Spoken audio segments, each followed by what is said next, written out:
저는 수진입니다. 친정엄마가 돌아가신 지 벌써 1년이 흘렀어요.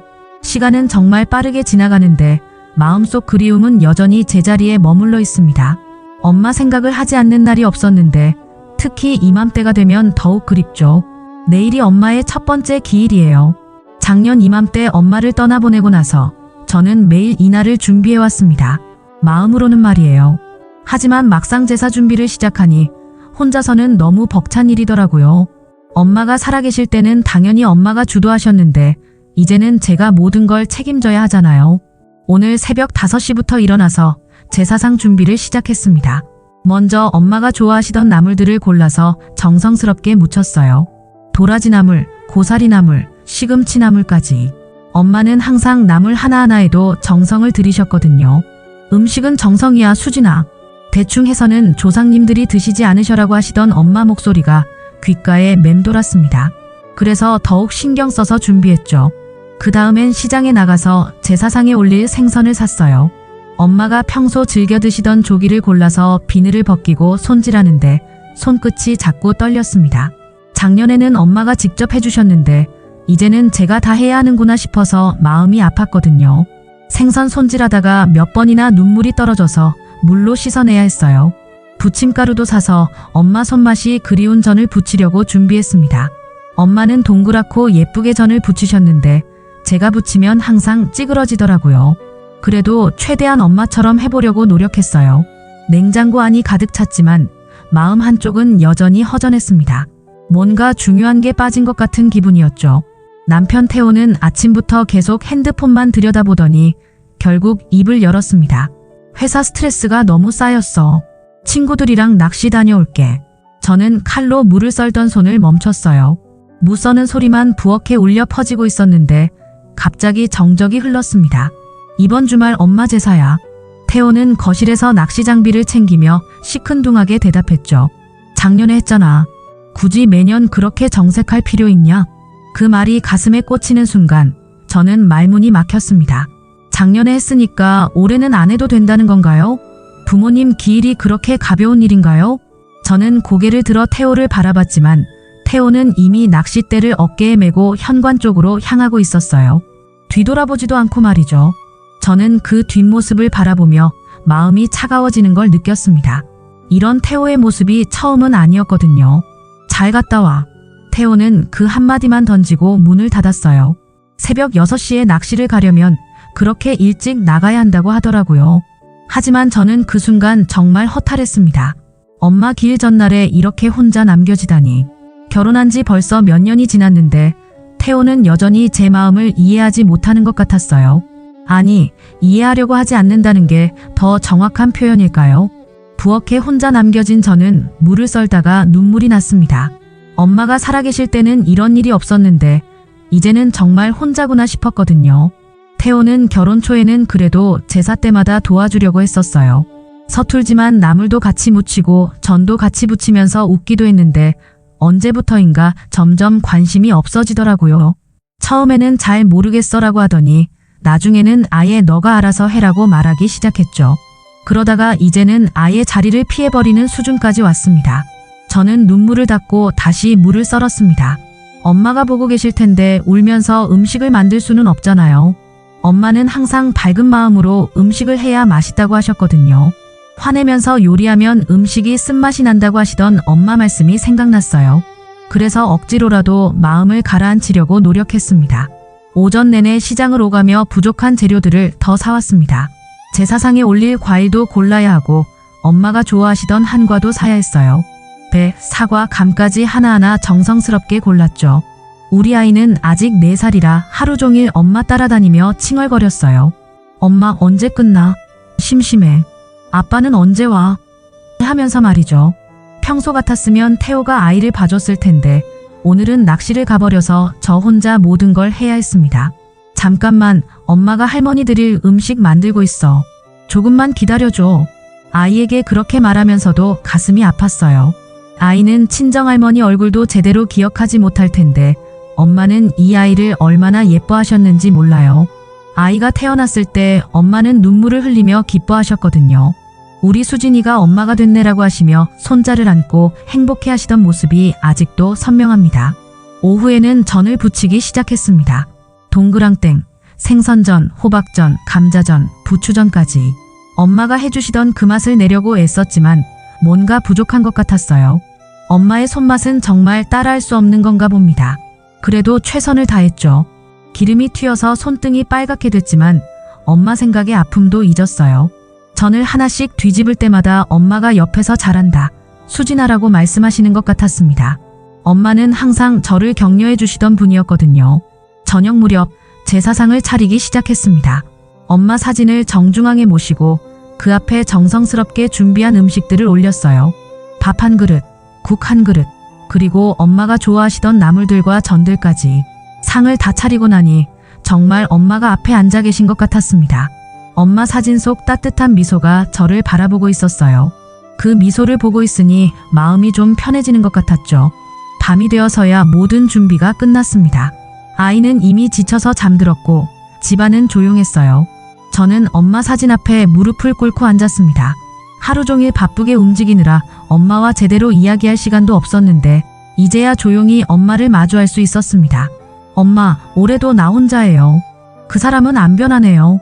엄마 사진 속 따뜻한 미소가 저를 위로해주는 것 같았지만 동시에 더 외롭게 만들기도 했습니다. 엄마가 살아계셨다면 이런 일은 없었을 텐데 하는 생각이 들었거든요. 엄마는 항상 가족의 중심이셨고 이런 중요한 날에는 온 가족이 함께 모였는데 이제는 정말 저 혼자더라고요. 그런데 밤 11시쯤 되어서 태호가 돌아왔습니다. 현관문이 열리는 소리와 함께 태호의 신나는 목소리가 들렸어요. 오늘 조항 정말 좋았어. 우럭이랑 광어가 이렇게 큰 걸로 잡혔다니까. 태호는 쿨러에서 생선들을 꺼내며 신나게 얘기했습니다. 마치 세상에서 가장 중요한 일을 해낸 것처럼 말이죠. 저는 제사상 앞에 앉아서 그 모습을 지켜봤어요. 태호는 제가 하루 종일 무엇을 했는지, 지금 무엇을 하고 있는지 전혀 관심이 없어 보였습니다. 심지어 제사상이 차려진 것도 못 본 척 하더라고요. 야, 이 광어 봐봐. 30cm는 좋게 될 거야. 회 떠서 먹으면 정말 맛있을 텐데. 너도 와서 봐봐. 저는 천천히 일어나서 태호 쪽으로 갔습니다. 정말로 큰 생선들이 쿨러 안에 들어있더라고요. 평소 같았으면 와, 정말 큰애라고 했을 텐데 오늘은 그럴 기분이 아니었어요. 하루 종일 혼자서 제사 준비를 한 상황에서 태호의 들뜬 모습이 너무 대조적으로 느껴졌습니다. 오늘이 우리 엄마 제삿날이었어. 기억도 못했지? 제가 조용히 말하자 태호의 표정이 순간 굳었습니다. 하지만 곧 짜증스러운 표정으로 바뀌더라고요. 아, 진짜 왜 그래? 너네 친정일에 너무 예민하게 굴지 마. 이제 죽은 사람이잖아. 그 말을 듣는 순간 저는 정말 화가 났습니다. 죽은 사람이라고 제 엄마를 그렇게 표현하다니. 하지만 저는 참았어요. 오늘 엄마 제사날에 싸우고 싶지 않았거든요. 엄마 앞에서 부부싸움을 하는 건 정말 예의가 아니라고 생각했습니다. 죽은 사람이어도 내 엄마야. 그리고 살아계실 때 당신한테도 좋게 해주셨잖아. 그건 그렇지만 말이야. 매년 이렇게 큰 소리로 할 필요는 없잖아. 나도 회사 일로 스트레스 받는데 집에서까지 이런 분위기로 만들면 어떡해. 태호는 여전히 자신의 입장만 생각하고 있었습니다. 제가 하루 종일 얼마나 힘들었는지, 얼마나 외로웠는지는 전혀 생각하지 않았어요. 그냥 자신이 편하게 낚시 다녀온 것만 중요한 것 같았습니다. 저는 더 이상 말하고 싶지 않았어요. 태호와 이야기해봤자 달라질 게 없다는 걸 너무 잘 알고 있었거든요. 그래서 그냥 고개를 돌리고 다시 엄마 사진 앞으로 갔습니다. 그런데 며칠 뒤 갑작스럽게 시어머니께서 쓰러지셨다는 연락이 왔어요. 태호가 회사에 있을 때였는데 시아버지께서 다급하게 전화를 주셨습니다. 수진아, 어머니가 갑자기 쓰러져서 병원으로 실려가셨어. 빨리 와줘. 저는 아이를 재우고 급하게 병원으로 달려갔습니다. 중환자실 앞에서 시아버지와 태호가 기다리고 있었어요. 태호는 눈물을 흘리고 있었습니다. 평소에 눈물 한 번 보이지 않던 태호가 말이죠. 제발 엄마 좀 지켜줘. 당신밖에 없잖아. 태호는 제 손을 꽉 잡으며 간절하게 말했습니다. 그 순간 저는 복잡한 기분이었어요. 며칠 전에 제 엄마 제사 때는 그렇게 무관심했던 태호가 자신의 엄마 일에는 이렇게 절실해하다니. 하지만 저는 아무 말하지 않았어요. 지금은 그런 이야기를 할 때가 아니라고 생각했거든요. 병원에서 며칠을 지냈습니다. 저는 조용히 병원 뒷정리만 도우며 말없이 일을 처리했어요. 간병인 연결하고 병실 정리하고 시아버지 식사 챙기고 태호가 회사 일로 못하는 것들을 대신했습니다. 평소 같았으면 태호가 고마워했을 텐데 지금은 어머니 걱정에 그런 것도 눈에 들어오지 않는 것 같았어요. 역시 가족은 너밖에 없어. 이런 일이 생겨야 가족의 소중함을 알게 되네. 태호는 그렇게 말하며 제 어깨를 감쌌습니다. 하지만 저는 눈빛만 식었어요. 가족의 소중함이라고요? 제 엄마도 태호에게는 가족이었는데 그때는 왜 그런 마음을 갖지 못했을까요? 제가 얼마나 힘들어했는지는 왜 몰랐을까요? 시어머니 상태는 점점 악화됐습니다. 의사 선생님도 좋지 않은 얘기를 하기 시작했어요. 태호는 하루 종일 병원에서 지내며 어머니 손을 잡고 있었습니다. 저는 그런 태호를 보며 마음이 아팠어요. 아들이 어머니를 걱정하는 마음은 당연한 건데 왜 며칠 전 제 마음은 이해하지 못했을까 하는 생각이 들었습니다. 그리고 열흘 정도 지났을 때 결국 시어머니께서 유명을 달리하셨어요. 태호는 엄청 울었습니다. 정말 많이 울었어요. 태호는 어머니를 잃은 슬픔에 완전히 무너져 있었습니다. 병원에서부터 장례식장까지 저는 모든 절차를 도맡아서 처리했어요. 장례식장 예약부터 보고 연락, 음식 준비까지 모든 것을 제가 해야 했습니다. 태호는 슬픔에 빠져서 아무것도 할 수 없는 상태였거든요. 수진아, 정말 고마워. 너 없었으면 어떻게 했을지 모르겠어. 시아버지께서 제게 그렇게 말씀하셨지만 저는 그냥 해야 할 일을 했을 뿐이라고 생각했어요. 가족이니까 당연한 일이잖아요. 하지만 마음 한쪽으로는 씁쓸한 기분이 들었습니다. 제 엄마 일에는 이렇게 해주지 않았으면서 지금은 제가 모든 걸 다 해주기를 당연하게 여기는 것 같았거든요. 3일장으로 장례 일정이 잡혔습니다. 태호는 상주가 되어서 상복을 입고 조문객들을 맞이해야 했어요. 저도 며느리로서 상주 역할을 해야 했습니다. 평소 같았으면 당연히 했을 일이에요.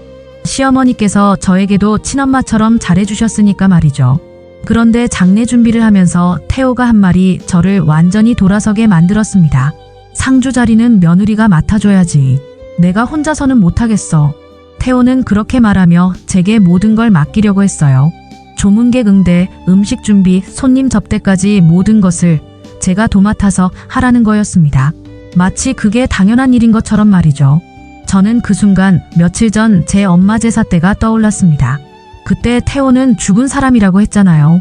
제가 혼자서 모든 준비를 하고 혼자서 절을 올리고 있을 때 태호는 낚시를 갔었습니다. 그런데 지금은 자신의 어머니 일에는 제가 모든 걸 다 해주기를 당연하게 여기고 있어요. 저는 조용히 대답했습니다.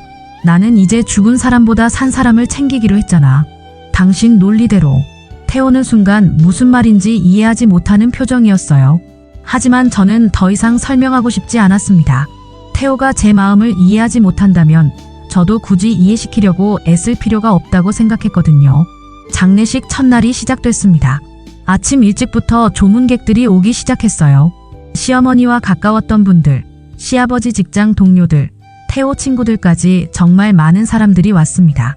태호는 상주복을 입고 입구에서 절을 받고 있었고 저는 원래라면 그 옆에서 함께 절을 받아야 했어요. 하지만 저는 그렇게 하지 않았습니다. 대신 아이와 함께 밖으로 나갔어요. 오랜만에 아이와 단둘이 시간을 보내고 싶었거든요. 놀이공원에 가서 아이가 좋아하는 놀이기구도 타고 맛있는 것도 사 먹었습니다. 아이는 정말 좋아했어요. 엄마, 오늘 정말 재밌어. 할머니는 언제 집에 와? 아이는 할머니가 돌아가신 걸 아직 제대로 이해하지 못했습니다. 저는 아이에게 할머니는 하늘나라에 가셨어라고 조심스럽게 설명해줬어요. 놀이공원에서 찍은 사진을 SNS에 올렸습니다. 아이가 웃고 있는 모습, 회전목마를 타는 모습, 솜사탕을 먹는 모습까지. 평소라면 이런 날에 이런 사진을 올리지 않았을 텐데 오늘은 달랐어요. 저는 의도적으로 사진을 올렸습니다. 태호가 제 엄마 제사날에 낚시를 갔던 것처럼 저도 똑같이 해주고 싶었거든요. 몇 시간 뒤 태호에게서 급한 전화가 왔어요. 어디 있어? 지금 당장 장례식장으로 와야 해. 태호의 목소리는 다급했습니다. 하지만 저는 침착하게 대답했어요. 아이랑 놀이공원에 있어. 오늘 날씨가 좋다고 해서. 지금 무슨 소리야? 어머니 장례식인데 며느리가 어디 갔다고 그래? 전화 너머로 태호의 당황한 목소리가 들렸어요. 아마 시가 사람들이 제게 대해 물어봤나 봅니다.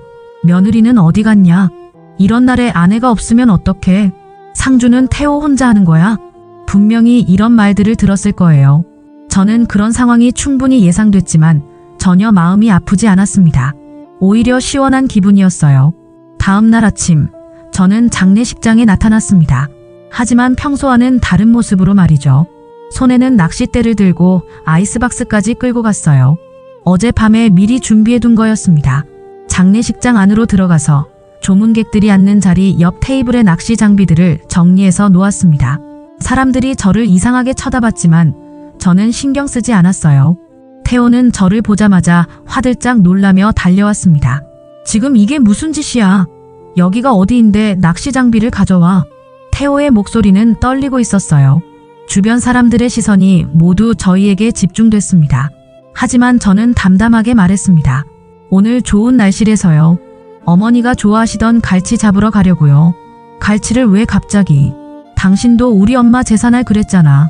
똑같이 해주는 중이야. 그 말을 듣는 순간 태호의 얼굴이 새하얗게 변했습니다. 드디어 제 의도를 이해한 것 같았어요. 주변에 있던 시가 친척들도 무슨 일인지 궁금해하며 저희를 바라봤습니다. 수진아, 제발 이러지 마. 지금 어머니 장례식이야. 맞아요. 장례식이죠. 그런데 왜 제가 여기 있어야 해요?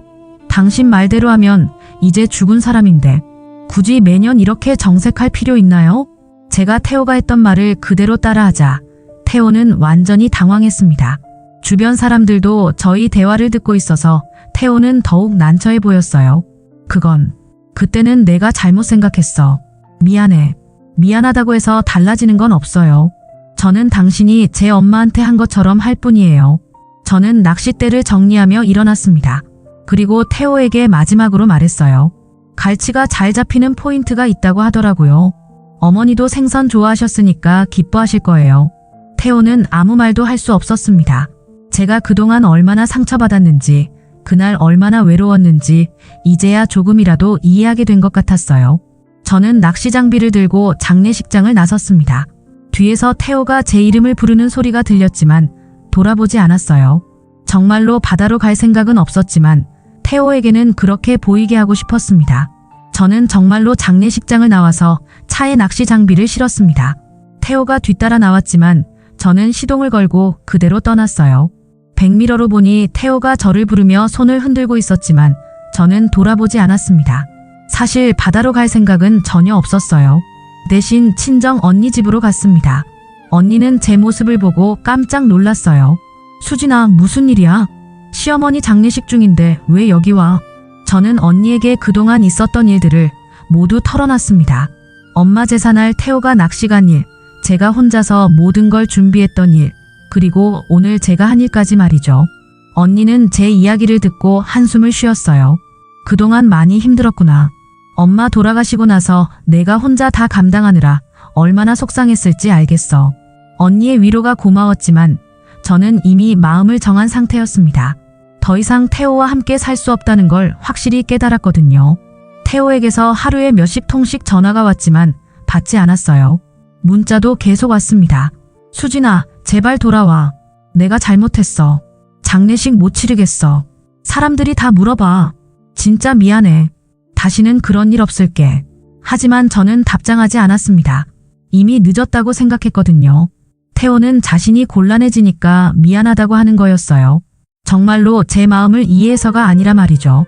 이틀째 되던 날 태호는 직접 언니 집까지 찾아왔습니다. 눈이 빨갛게 충혈되어 있었고 수염도 깎지 않은 채였어요. 수진아, 나 때문에 장례식이 엉망이 됐어. 제발 돌아가자. 태호는 울먹이며 말했지만 저는 냉정하게 대답했어요. 나 때문에 엉망이 된 게 아니야. 당신이 그동안 나한테 한 일 때문이지.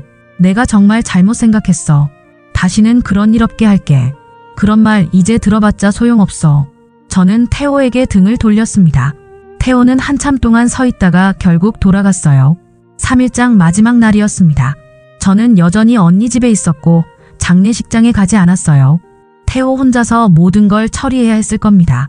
조문객들 응대도 마지막 절차도 모두 혼자 말이죠. 그날 오후 저는 중요한 결정을 했습니다. 변호사 사무실에 가서 이혼 서류를 작성한 거예요. 더 이상 태호와 함께 살 수 없다고 확신했거든요. 정말 이혼하시겠어요? 한 번 더 생각해 보시는 게 어떨까요? 변호사도 신중하게 결정하라고 조언했지만 저는 이미 마음을 정했습니다. 네, 결정했어요. 서류를 작성하고 나니 마음이 후련했어요.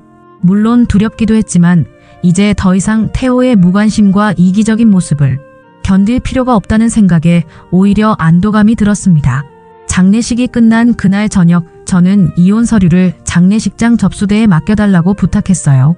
태호가 모든 정리를 마치고 나서 받을 수 있도록 말이죠. 편지 한 장도 쓰지 않았습니다. 더 이상 할 말이 없었거든요. 대신 카톡 메시지 하나만 보냈어요. 이게 당신이 내 엄마한테 한 짓에 똑같은 반사야. 앞으로 낚시 실컷 다녀. 그 메시지를 보내고 나서 저는 태호의 번호를 차단했습니다. 그 메시지를 보내고 나서 며칠이 지났습니다. 저는 언니 집에서 아이와 함께 지내고 있었어요. 아이는 처음에는 아빠를 찾았지만 며칠 지나니 적응하는 것 같았습니다. 아이들은 어른들보다 훨씬 빨리 새로운 환경에 익숙해지더라고요. 태호에게서 온 마지막 메시지들을 확인해 봤습니다. 번호를 차단하기 전에 받은 것들이었어요. 수진아, 정말 미안해. 내가 얼마나 잘못했는지 이제 알겠어. 제발 한 번만 더 기회를 줘. 정말 달라질게. 아이는 아빠가 필요해. 우리 다시 시작하자. 하지만 저는 더 이상 태호의 말을 믿을 수 없었습니다. 진작에 제 마음을 이해했어야 했는데 자신이 곤란해지고 나서야 미안하다고 하는 게 너무 늦었어요. 그동안 저는 얼마나 많은 상처를 받았는지 태호는 정말로 알고 있을까요? 며칠 뒤 시아버지께서 언니 집으로 전화를 주셨습니다.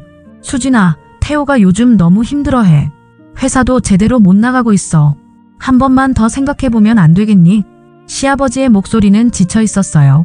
아내를 잃은 슬픔에 며느리까지 떠나버리니 얼마나 힘드실까 싶어서 마음이 아팠습니다. 하지만 저는 돌아갈 수 없었어요. 아버지, 죄송해요. 하지만 저는 이미 결정했어요. 그동안 태호가 너한테 못했구나. 아버지가 대신 사과할게. 시아버지의 사과가 고마웠지만 문제는 태호였어요. 태호 자신이 진정으로 깨닫지 못한다면 아무 소용이 없었습니다. 한 달 정도 지났을 때 태호가 직접 언니 집 앞에서 기다리고 있었어요. 언니가 먼저 발견하고 저에게 알려줬습니다. 수진아, 태호가 밖에서 기다리고 있어. 어떻게 할래? 저는 창문으로 내려다봤습니다. 태호는 차에 기대서 서 있었는데 많이 야위어 보였어요. 하지만 저는 내려가지 않았습니다. 태호는 몇 시간을 그렇게 기다렸지만 결국 돌아갔어요. 그 다음 날도 왔지만 저는 만나지 않았습니다. 일주일 정도 지나니 태호가 더 이상 오지 않았어요. 아마 포기한 것 같았습니다. 그 무렵 이혼 조정 신청서가 법원에서 접수됐다는 통지서를 받았습니다. 태호도 결국 이혼에 동의한 것 같았어요. 더 이상 붙잡을 수 없다는 걸 깨달은 거겠죠. 법원에서 조정을 받는 날, 저는 태호와 마주 앉았습니다. 한 달 만에 본 태호는 정말 많이 변해 있었어요. 살도 많이 빠지고 눈빛도 예전과 달랐습니다. 수진아, 태호가 입을 열려고 했지만 저는 고개를 돌렸어요. 더 이상 할 말이 없었거든요. 조정위원이 양육권과 재산 분할에 대해 설명했습니다. 저는 아이 양육권만 제대로 받으면 다른 건 상관없다고 말했어요. 태호도 특별히 이의를 제기하지 않았습니다. 모든 절차가 끝나고 법원을 나오는 길에 태호가 저를 불렀습니다. 수진아, 정말 마지막으로 한마디만. 저는 발걸음을 멈췄지만 돌아보지는 않았어요. 내가 정말 바보였어. 내가 얼마나 소중한 사람인지 이제야 알겠어. 너무 늦었지만. 태호의 목소리가 떨리고 있었지만 저는 대답하지 않았습니다. 그냥 그대로 걸어갔어요. 이제 정말 끝났습니다. 저는 새로운 시작을 할 준비가 되어 있었어요. 엄마가 하늘에서 지켜보고 계신다면 제가 올바른 선택을 했다고 말씀해 주실 것 같았습니다.